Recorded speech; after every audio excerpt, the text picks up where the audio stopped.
This problem tells us that it takes a machine 8 minutes to fill 160 bottles of soda, and it asks, at this rate, how many minutes will it take the machine to fill 360 bottles of soda? So you may recognize this as a proportion problem. It's very similar to other problems that we have solved in previous weeks using a proportion table. And a proportion table is a really good way to begin solving problems like this.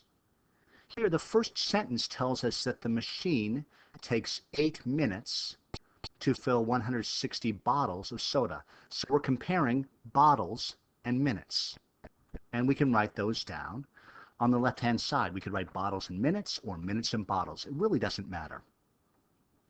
And we can write down ratio on the left-hand column and then number on the right-hand column, because we're going to have a ratio of bottles per minute, and then we're going to look for a specific number of bottles and minutes to go with that ratio. Let's begin with the information that we're given in that first sentence. We have 160 bottles and 8 minutes. Now, this is a rate problem where we're comparing the rate that something happens compared to something else. Here, how many bottles per minute does this machine fill? A useful strategy can be to simplify this ratio if we can. And we can simplify this first ratio by dividing each side by 8. If we do that, we're going to have 20 over 1. That's the unit rate. And unit rate, we can think of the Spanish uno for 1, and that will tell us how many bottles can be filled in 1 minute. That's the unit rate.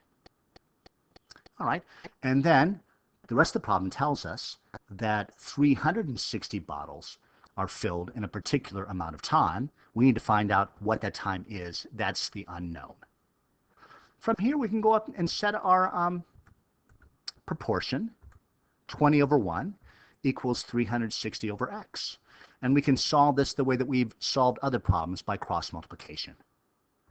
Here, 1 times 360, which is easy, divided by 20. So any number times 1 is going to be that number. So 1 times 360 is going to be 360. And 360 divided by 20, we can take and simplify both 360 and 20. They each have a 0 at the end. We can divide each of those numbers by 10 and take 36 divided by 2. 3 goes into 2 one time with 1 left. 16 remaining. 2 goes into 16 8 times. So 18 is the answer to this problem. 18 what? 18 minutes.